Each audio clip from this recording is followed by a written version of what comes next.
Hello વિદ્યાર્થી મિત્રો, good morning. કેમ છો બધા? મજામાં? આજથી આપણે ચેપ્ટરનો સેકન્ડ પોર્શન અને ખૂબ જ ઇમ્પોર્ટન્ટ અને સરસ મજાના ટોપિકની ચર્ચા કરવા જઈ રહ્યા છીએ, જેનું નામ છે મિત્રો રેડિયો એક્ટિવિટી. આ શબ્દ મિત્રો તો આપણે પરમાણુ નામના ચેપ્ટરની અંદર પ્રસ્તાવનામાં જ સાંભળેલો હતો, અને ત્યારે પણ તમને વાત કરેલી હતી કે જ્યારે કોઈ તત્વ એ તેના ન્યુક્લિયસમાંથી, તેના પરમાણુમાંથી વિકિરણનું ઉત્સર્જન કરે છે તો એવા ગુણધર્મને મિત્રો શું કહેવાય છે? રેડિયો એક્ટિવિટી કહેવાય છે. હવે આનો બેઝ ક્યાં આવેલો છે મિત્રો એ સમજીએ પહેલાં આપણે. તો જ્યારે ઈસવીસન 1895માં રોન્ઝન નામના વૈજ્ઞાનિકે એક્સરેની શોધ કરી, ત્યારબાદ એ જ એક્સરેની ઘટના વિશે ડિટેલમાં અભ્યાસ કરતો હતો આપણો બેક્વેરલ નામનો વૈજ્ઞાનિક. એટલે કે લગભગ 1896ની અંદર એક્સરે વિશે વિશિષ્ટ અભ્યાસની અંદર બેક્વેરલને એવું જાણવા મળ્યું કે યુરેનિયમમાંથી અમુક વિશિષ્ટ ગુણધર્મ ધરાવતા વિકિરણનું નૈસર્ગિક રીતે, એટલે કે કુદરતી રીતે શું થાય છે? ઉત્સર્જન થાય છે. તો સૌપ્રથમ આ રેડિયોએક્ટિવિટી ઘટનાની શોધ કરનાર વૈજ્ઞાનિક હતો મિત્રો બેક્વેરલ, અને તેને 1896માં કીધું કે યુરેનિયમમાંથી અમુક વિશિષ્ટ ગુણધર્મો ધરાવતા વિકિરણનું શું થાય છે? ઉત્સર્જન આપમેળે થાય છે. આપમેળે એટલે કુદરતી. કેવી રીતે થાય છે મિત્રો? આપમેળે, કુદરતી. અને આ ઘટનાને મિત્રો શું કહેવામાં આવી? રેડિયો એક્ટિવિટી કહેવામાં આવી. અને આ જે કિરણો ઉત્સર્જન પામે છે મિત્રો, એને રેડિયોએક્ટિવ કિરણો કહે છે. અને જે સંયોજન જે તત્વોમાંથી આ નીકળે છે, એટલે કે રેડિયોએક્ટિવિટી ગુણધર્મ ધરાવે છે, એવા તત્વોને રેડિયોએક્ટિવ તત્વ કહે છે. ક્લિયર? સૌપ્રથમ 1896માં બેક્વેરલ નામના વૈજ્ઞાનિકે જણાવ્યું.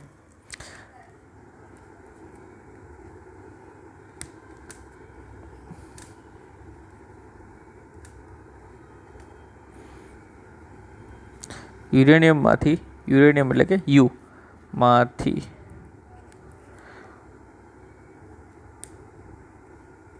આપમેળે વિકિરણોનું શું થાય છે? ઉત્સર્જન થાય. જો આપમેળે થાય તો મિત્રો એને નૈસર્ગિક રેડિયોએક્ટિવિટી કહેવાય. અને જો આ પ્રક્રિયા કરવામાં આવતી હોય, ઉત્સર્જન કરાવવામાં આવતું હોય મિત્રો, તો એને આપમેળે એટલે કે કુદરતી ન કહી શકાય, એને મિત્રો કૃત્રિમ રેડિયોએક્ટિવિટી કહેવામાં આવે છે. તો અહીંયા આ કહેવામાં આવી રેડિયો એક્ટિવિટી. એટલે રેડિયો એક્ટિવિટીની બેઝિક વ્યાખ્યા છે મિત્રો, જોઈએ શું છે. કોઈપણ સંયોજન તત્વમાંથી વિકિરણ ઉત્સર્જવાની ઘટનાને રેડિયો એક્ટિવિટી કહે છે.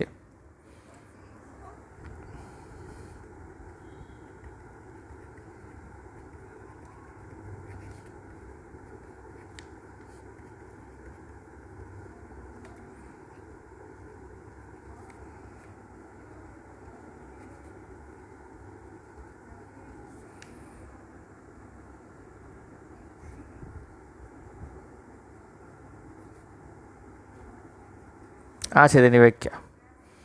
આ વિકિરણોને, આવા વિકિરણોને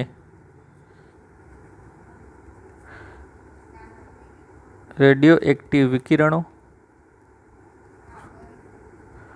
અને તત્વને રેડિયો એક્ટિવ તત્વ કહે છે. મિત્રો રેડિયો એક્ટિવિટી એટલે શું? ઉત્સર્જાતા વિકિરણોની ઘટનાનું નામ રેડિયો એક્ટિવિટી. ઉત્સર્જાય એને રેડિયો એક્ટિવ વિકિરણો કહેવાય, અને જેમાંથી ઉત્સર્જન પામે એને રેડિયો એક્ટિવ તત્વ કહેવાય. ત્યારબાદ તો મિત્રો લાઈન થઈ ગઈ, અને પછી આવ્યા આપણા મેડમ ક્યુરી. એનું નામ પણ આપણે લખ્યું હતું, મેડમ ક્યુરી, અને તેના પ્રિય એવા હસબન્ડ પિયર ક્યુરી. એ બંને યુરેનિયમનું જે ખનિજ હતું, યુરેનિયમના ખનિજમાંથી બે અલગ અલગ તત્વો છૂટા પડ્યા. પીચ બ્લેન્ડ નામનું યુરેનિયમનું તત્વ હતું મેડમ ક્યુરી, અને પિયરી ક્યુરી. એને પીચ બ્લેન્ડ નામના ખનિજ તત્વમાંથી, યુરેનિયમના ખનિજમાંથી બે નવા તત્વો છૂટા પડ્યા. પેલું હતું પોલોનિયમ,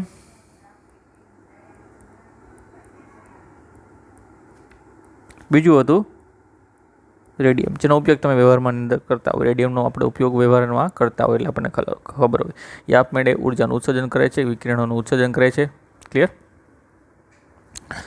અને આ બંને પણ નૈસર્ગિક રેડિયો એક્ટિવિટી ધરાવે છે, એટલે કે આપમેળે જ ઉર્જાનું ઉત્સર્જન કરે છે, વિકિરણનું શું કરે છે? ઉત્સર્જન કરે છે. ક્લિયર? અને તેમની રેડિયો એક્ટિવિટી એ યુરેનિયમ કરતાં ઘણી વધારે છે, એટલે આ ઘણી ક્ષમતા વધારે ધરાવે છે યુરેનિયમની સાપેક્ષે. ક્લિયર? ઘણું ઉર્જાનું અને ઘણા વિકિરણનું શું કરે છે? ઉત્સર્જન કરી શકે છે. તો મિત્રો, આના અમુક નોંધપાત્ર મુદ્દાઓ છે એ આપણે નોંધીએ. ત્યારબાદ કેટલા પ્રકારના રેડિયો એક્ટિવ ક્ષય જે વ્યવહારમાં જોવા મળે છે એની પણ જાણકારી મેળવીએ. તો આના નોંધપાત્ર મુદ્દાઓ. પોઈન્ટ નંબર 1, રેડિયો એક્ટિવ વિકિરણોનું ઉત્સર્જન આપમેળે અથવા તો સ્વતઃ એવું પણ લખી શકીએ, તત્કાલીન છે, ઇન્સ્ટન્ટ છે અને સતત છે. ક્લિયર? રેડિયો એક્ટિવ વિકિરણોનું ઉત્સર્જન સ્વતઃ એટલે કે આપમેળે છે, તત્કાલીન એટલે કે ઇન્સ્ટન્ટ છે અને કન્ટિન્યુઅસલી એટલે કે સતત જોવા મળે છે.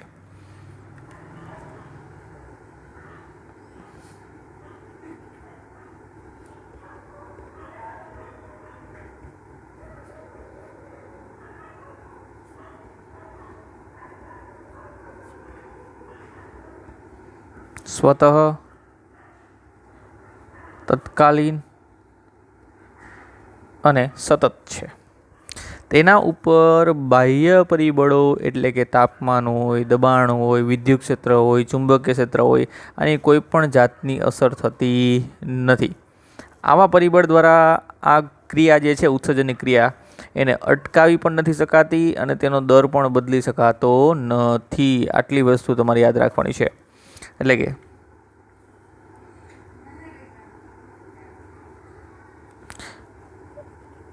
રેડિયો એક્ટિવિટી પર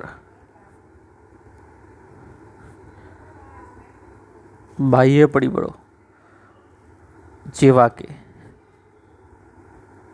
તાપમાન, દબાણ, વિદ્યુત કે ચુંબકીય ક્ષેત્રની અસર થતી નથી. તેના દ્વારા ઉત્સર્જનના દરમાં વધારો, ઘટાડો કે અટકાવ લાવી શકાતો નથી. ક્લિયર? આ પોઈન્ટ નંબર 1 થયું. તેના ઉપર બાહ્ય પરિબળની અસર ન થાય એ આપમેળે જ થાય મિત્રો. ક્લિયર? નૈસર્ગિક રેડિયો એક્ટિવિટી આપણે સ્ટડી કરી છે, કૃત્રિમ રેડિયો એક્ટિવ પણ આવશે આગળ. ક્લિયર? પણ એનો અભ્યાસ તમારે સિલેબસમાં નથી. બીજો point, second point, radioactive તત્વનું બીજા કોઈ પણ તત્વ સાથે રાસાયણિક સંયોજન કરવામાં આવે તેમ છતાં ઉત્સર્જનના દર ઉપર કોઈ પણ જાતની અસર થતી નથી. એટલે રાસાયણિક પ્રક્રિયામાં ઉત્સર્જનનો દર એ બદલાતો નથી. તો સેકન્ડ પોઈન્ટ લખીએ મિત્રો, નોંધપાત્ર મુદ્દાની અંદર સેકન્ડ પોઈન્ટ, રેડિયો એક્ટિવ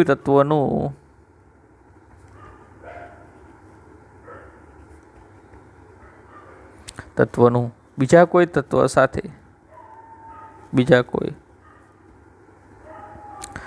સાથે રાસાયણિક સંયોજન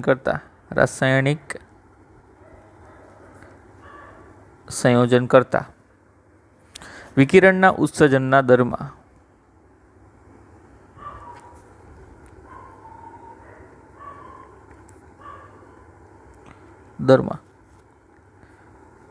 કંઈ અસર થતી નથી. ક્લિયર? એક વસ્તુ ખાસ યાદ રાખવાની, તેમાં કોઈ પણ જાતની કંઈ અસર થતી નથી.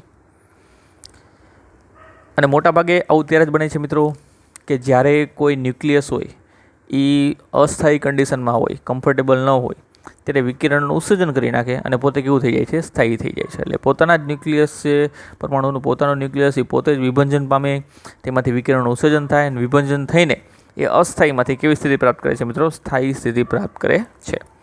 આમાં મુખ્યત્વે 3 ક્ષય એટલે 3 ઉત્સર્જન તમને જોવા મળે છે મિત્રો. સ્થાયીપણું પ્રાપ્ત કરે, અસ્થાયીમાંથી સ્થાયી બને, ન્યુક્લિયસ જે છે એ વિકિરણનું ઉત્સર્જન કરીને, તો એને રેડિયો એક્ટિવ ક્ષય થયો કહેવાય. એવા 3 ક્ષય તમને વધારે જોવા મળે છે, 3 ઉત્સર્જન તમને વધારે જોવા મળશે. એક છે આલ્ફા, બીટા અને ગામા.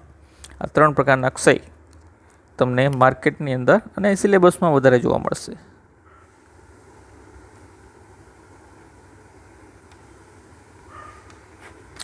પેલું આલ્ફા ક્ષય, બીજું બીટા ક્ષય અને ત્રીજું ગામા ક્ષય.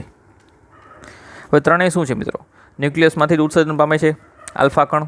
હવે આલ્ફા કણ એટલે શું છે? બીજું કાંઈ નથી, એક પ્રકારનું હિલિયમનું ન્યુક્લિયસ છે. એટલે કે હિલિયમનું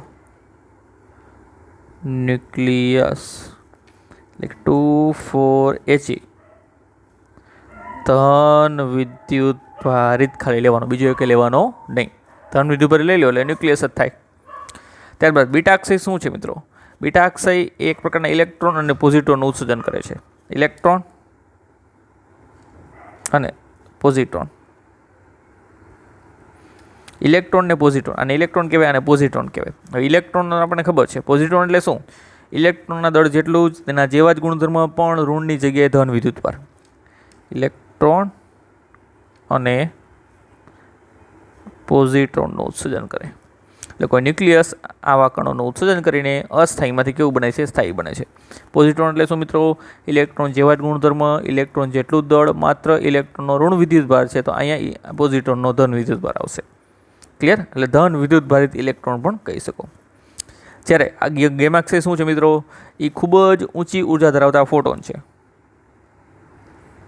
ખૂબ ઊંચી ઉર્જા ધરાવતા શું છે? ફોટોન છે. તો આ રીતે 3 અલગ અલગ ક્ષય તમને માર્કેટની અંદર વધારે પડતા જોવા મળતો હોય, જેનો વધારે અભ્યાસ કરવામાં આવતો હોય. પણ મિત્રો આપણે પહેલાં એ જોઈએ રેડિયો એક્ટિવ ક્ષયનો જે નિયમ છે એ શું કહેવા માગે છે, વિભંજન દર જે છે એ કોના ઉપર આધાર રાખે છે, અને તમામ પ્રકારની બાબતો આપણે કન્ટિન્યુ કરીએ આગળ. રેડિયો એક્ટિવ ક્ષયનો નિયમ. રેડિયો એક્ટિવિટી એટલે શું છે, તેનું સૂત્ર શું મળે છે, તેનો એકમ શું છે, એ તમામ પ્રકારની જાણકારી આપણને આની અંદર મળી રહેશે. પહેલાં સમજીએ મિત્રો રેડિયો એક્ટિવિટી શું છે, વિભંજન દર જેને કહેવામાં આવે છે. ધારો કે કોઈ રેડિયો એક્ટિવ દ્રવ્ય છે મિત્રો, એમાં કોઈ ટી સમયે એટલે પ્રારંભિક સમયે ન્યુક્લિયસની સંખ્યા કેટલી છે? ધારો કે n છે. ધારી લઈએ આપણે. ધારો કે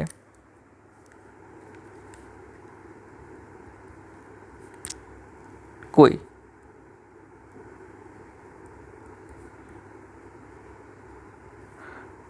રેડિયો એક્ટિવ દ્રવ્યમાં પ્રારંભિક સમય એટલે કોઈ ટી સમય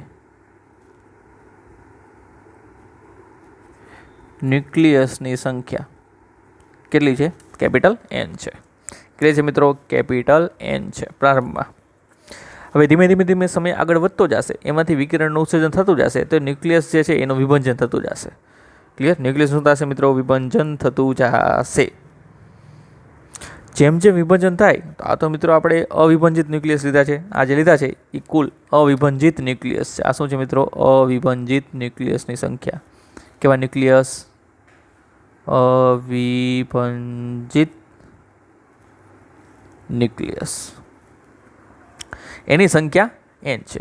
હવે જેમ જેમ સમય પસાર થશે એમ એમ ન્યુક્લિયસનું વિભાજન થશે. એટલે આમાંથી જ વિભાજન કરવાનું છે આપણે. ધારો કે 200 ન્યુક્લિયસ છે મિત્રો, તો 200 ન્યુક્લિયસમાંથી ધીમે ધીમે પહેલાં 5, પછી બીજા 5, પછી બીજા 5, પછી બીજા 5, એવી રીતે ન્યુક્લિયસનું ધીમે ધીમે શું થશે?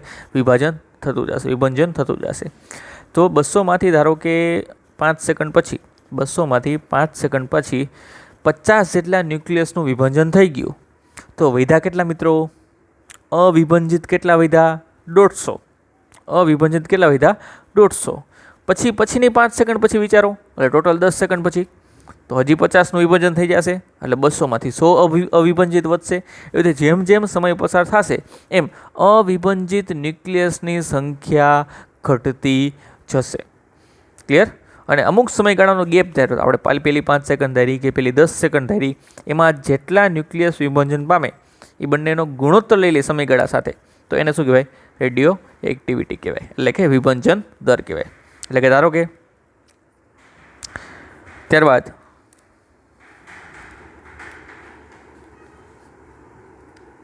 ત્યારબાદ અમુક સમયગાળા બાદ ડેલ્ટા ટી સમયગાળામાં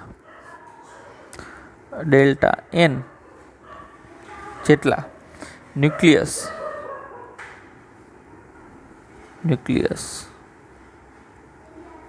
વિભંજન પામે છે. કેટલા પામે છે? ડેલ્ટા ટી સમયમાં ડેલ્ટા એન જેટલું વિભંજન થાય છે. તો અહીંયા ન્યુક્લિયસનો સમયગાળાની સાપેક્ષે વિકલન અથવા તો આપણે એવું કહી શકીએ ગુણોત્તર એ શું દર્શાવે છે? વિભંજન દર દર્શાવે છે. શું દર્શાવે છે મિત્રો? વિભંજન દર દર્શાવે છે. ક્લિયર? તો એનો પહેલાં નિયમ છે, આપણે નિયમ પણ લખતા જઈએ અને સાથે સાથે એવું પણ નોંધતા જઈએ. તો આ નિયમ શું છે મિત્રો? Delta N by delta T એ કોના ઉપર આધાર રાખે છે?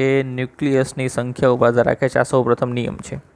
એટલે કે એકમ સમયમાં વિભંજન પામતા ન્યુક્લિયસની સંખ્યા તે સમયે નમૂનામાં રહેલા અવિભંજિત ન્યુક્લિયસની સંખ્યાના સમપ્રમાણમાં હોય છે અથવા તેના ઉપર શું રાખે છે? આધાર રાખે છે. આવું આપણને પ્રાયોગિક રીતે જાણવા મળ્યું છે. આ જ છે આપણો નિયમ. આ જ છે નિયમ. ક્લિયર? શું છે? લખી દઈએ સેન્ટેન્સ સ્વરૂપમાં. એકમ સમયમાં ક્ષય પામતા ન્યુક્લિયસની સંખ્યા, ક્ષય એટલે કે વિભંજન પામતા ન્યુક્લિયસની સંખ્યા જેને આપણે ડેલ્ટા એન વડે દર્શાવી છે. ડેલ્ટા એની કોના ઉપર આધાર રાખે છે મિત્રો? એ તેમાં રહેલા અવિભંજિત ન્યુક્લિયસની સંખ્યાના સમપ્રમાણમાં હોય છે. સંખ્યા એ તે સમય તત્વમાં રહેલા અવિભંજિત ન્યુક્લિયસની સંખ્યા એટલે કેપિટલ એન ના સમપ્રમાણમાં હોય છે. અને delta N by delta T છે મિત્રો, એને જ કહેવાય છે વિભંજન દર. શું કહેવાય છે મિત્રો? વિભંજન દર. ક્લિયર? અને delta N by delta T એ ઓળખાય છે મિત્રો વિભંજન દર અથવા તો ક્ષય દર અથવા તો એક્ટિવિટી, જેને સિમ્બોલ નપાયો છે આઈ વડે, જેની જાણકારી આપણે આગળ મેળવશું એટલે સો ડોન્ટ વરી. ક્લિયર? એ તો ઓળખાય છે મિત્રો આઈ વડે. તો અહીંયા જેમ વિભંજન દર વધારે તેમ તેમાં રહેલા ન્યુક્લિયસની સંખ્યા તે સમયે ન્યુક્લિયસની સંખ્યા પણ કેવી હશે? વધારે હશે. જેમ સંખ્યા વધારે વિભંજન વધારે, જેમ સંખ્યા વધારે અવિભંજિત ન્યુક્લિયસની સંખ્યા વધારે એમ વિભંજન દર પણ કેવો છે? વધારે છે. આવું આપણને પ્રાયોગિક રીતે જાણવા મળેલું છે અને આ સ્વીકારીને જ આપણે આગળ વાત કરવાની છે. હવે મિત્રો ચલે છે કાઢીશું. તો ચલે છે કાઢી નાખો. તો delta N by delta T is equal to કોઈ અચળાંક આવશે, અચળાંક મૂકી દો લેમડા ઇન્ટુ એન. અચળાંક શું મૂકી દો? લેમડા ઇન્ટુ એક. જ્યાં લેમડા એને કહેવાય મિત્રો ક્ષય નિયતાંક અથવા તો રેડિયો એક્ટિવ નિયતાંક.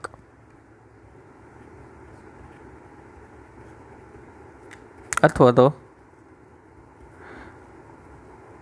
રેડિયો એક્ટિવ નિયતાંક, બેમાંથી કોઈ પણ કયો ચાલશે. ક્લિયર? ક્ષય નિયતાંક અથવા તો રેડિયો એક્ટિવ નિયતાંક. હવે ધારો કે આના વિશે વધારે જાણકારી આપણે આગળ મેળવવાની છે. ક્લિયર? અત્યારે માત્ર અચળાંક તરીકે રાખી દઈશું આપણે એને. ધારો કે મિત્રો ડેલ્ટા ટી જે છે એ લગભગ શૂન્ય લેવામાં આવે, એટલે કે limit delta T tense two 0 લેવામાં આવે. Limit delta T tense two 0 લેવામાં આવે તો આ પદ જે છે મિત્રો એ થઈ જશે dn by dt is equal to lambda into N. dn by dt is equal to lambda into N. હવે જનરલી આપણે જોવા જઈએ તો ખરેખર સમપ્રમાણની જગ્યાએ તો વ્યસ્ત પ્રમાણમાં એના જેવું આવે ને કદાચ. સમપ્રમાણમાં જોઈએ એના કરતાં આપણે ખબર છે જેમ જેમ આપણે કીધું પ્રમાણે જેમ જેમ વિભંજન વધતું જાય એમ અવિભંજિત ન્યુક્લિયસની સંખ્યા ઘટતી જાય. આપણે કીધું એ પ્રમાણે ધારો કે પહેલાં 200 છે, 200માંથી હવે છેલ્લે 150 થઈ જશે, 150માંથી 100, 100માંથી 50, એવી રીતે સામે વિભાજન દર વધતો ગયો, પણ અવિભાજિત ન્યુક્લિયસની સંખ્યા છે શું થઈ? ઘટતી ગઈ. શું થઈ મિત્રો? ઘટતી ગઈ. ક્લિયર? એટલા માટે આપણે અહીંયા આગળ શું લઈએ છીએ? માઇનસ લઈએ છીએ. શું લઈએ છીએ? માઇનસ. ઘણી જગ્યાએ મિત્રો પહેલેથી માઇનસ આપે છે, ઘણી જગ્યાએ છેલ્લે આપણે માઇનસ લખીએ છીએ. તમારે જેમ લખવું એમ છૂટ છે. આપણે ધારો કે પહેલેથી માઇનસ લઈ તો માઇનસ, અહીંયા પણ માઇનસ આવશે, અહીંયા પણ માઇનસ. ઋણ નિશાની શું સૂચવે છે મિત્રો? ઋણ નિશાની આ માઇનસ લેમડા એન છે, તો અહીંયા ઋણ નિશાની શું સૂચવે છે? ઋણ નિશાની સૂચવે છે કે વિભંજન પામતા, એટલે કે પસાર થતા, સમય પસાર થતા એમ એન, કેપિટલ એનનું મૂલ્ય એટલે કે અવિભાજિત ન્યુક્લિયસની સંખ્યા શું થાય છે? ઘટે છે. તો મિત્રો ઋણ નિશાની સૂચવે છે કે સમય પસાર થતા એન ઘટે છે. અને dn બાય dt એટલે કે ડેલ્ટા n બાય dt એની જગ્યાએ લખી નાખશું આપણે i is equal two minus lambda into n. i is equal two minus lambda into n. આ થઈ ગયું એક્ટિવિટીનું સૂત્ર, રેડિયો એક્ટિવિટીનું સૂત્ર. ક્લિયર? હજી આપણા ક્ષયના નિયમની વાત થઈ આ. ત્યારબાદ વિભંજનનો ચરઘાતાંકીય નિયમ પણ આગળ લેવાનો છે મિત્રો, તેની ચર્ચા હજી બાકી છે. ક્લિયર? એનું સૂત્ર આપણે સંપૂર્ણપણે છેલ્લે એલમાં તારવવાનું છે, પણ અત્યારે માત્ર રેડિયો એક્ટિવિટીનું સૂત્ર તાર્યું છે. હજી આમાં આપણે નિયમ પૂરો કરેલો નથી. આ છે મિત્રો રેડિયો એક્ટિવિટીનું સૂત્ર. ક્લિયર? આ સૂત્ર છે રેડિયો એક્ટિવિટી એટલે કે ક્ષય દર અથવા તો વિભંજન દર આઈ. ત્યારબાદ બાકીની જાણકારી છે મિત્રો એ આપણે નેક્સ્ટ લેક્ચરની અંદર કન્ટિન્યુ રાખીશું. અત્યારે આટલું જ તે. અહીંથી આપણે ચરઘાતાંકીય નિયમ વિશે અભ્યાસ કરીશું અને લેમડા વિશે અને રેડિયો એક્ટિવિટીના અલગ અલગ એકમો વિશે પણ આપણે નેક્સ્ટ લેક્ચરની અંદર જાણકારી મેળવશું. તો મળીએ મિત્રો નેક્સ્ટ લેક્ચરની અંદર.